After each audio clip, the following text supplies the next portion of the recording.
একজন বিখ্যাত লেখক, প্রচুর নাম, বলতে গেলে সারা পৃথিবীব্যাপী তার নাম। তো তার নতুন একটা বই বেরিয়েছে, বইটার ভীষণ কাটতি। তিনি একটা প্রেস মিটের আয়োজন করেছেন, প্রেস কনফারেন্স।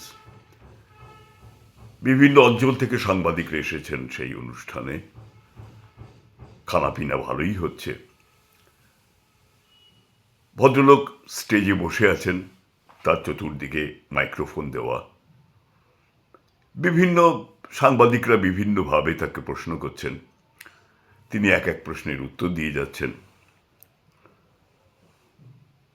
এই করে অনেকটা সময় কেটে গেছে, অনেকটাই সময় কেটে গেছে। ইতিমধ্যে কেউ কেউ এসে কানে কানে ভদ্রলোককে কিছু কথা বলে গেলেন, মুচকি হাসলেন ভদ্রলোক, আবার এদিক ওদিক তাকালেন, দেখলেন এখনো সাংবাদিকরা ভিড় করে আসছে। খুব নামকরা লোক না, নামকরা লেখক। জনসাধারণও দু একজন এসছেন। তো হঠাৎ একজন সাংবাদিক জিজ্ঞেস করলেন, নমস্কার লেখক মহাশয়। বলল, হ্যাঁ হ্যাঁ, নমস্কার নমস্কার নমস্কার।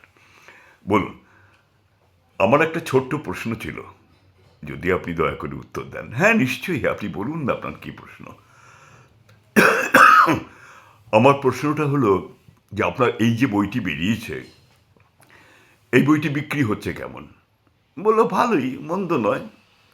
ব্যাপারটা কি জানেন তো, এতদিন ওই ধরুন দিনে 100, 200 কি 300 কপি বিক্রি হতো। এখন ওটা দিনে প্রায় 5,000, 6,000, 10,000 কপি বিক্রি হচ্ছে। বলেন কি, কেন হঠাৎ এই পরিবর্তনের কারণ কি? বলবেন না, একটা একটা টাইপিং মিস্টেক, একটা ছাপার ভুলের জন্যে এই কাণ্ডটা ঘটছে। ছাপার ভুল মানে বুঝলাম না। মানে আমার তো প্রথম সংস্করণ যেটা ছিল, ফার্স্ট এডিশন, সেটা তো বিক্রি হয়ে গেছে। এখন সেকেন্ড এডিশনটা এসছে। সেকেন্ড এডিশনে একটা ছোট্ট ভুল ছাপা হয়েছে, এবং সেই ভুলটার জন্যেই মানুষ একেবারে হটকেকের মতো বইটা কিনছে। আমার ভালো লাগছে না। কাইন্ডলি একটু বলবেন যে কি ভুল ছাপা হয়েছে আপনার বইতে।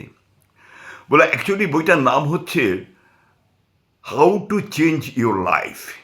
আচ্ছা আচ্ছা আচ্ছা, how to change your life, কিন্তু ভুল করে লেখা হয়েছে, মানে ছাপাটা ভুল হয়েছে, how to change your wife. হ্যাঁ হ্যাঁ, সেই জন্যই তো এত বিক্রি।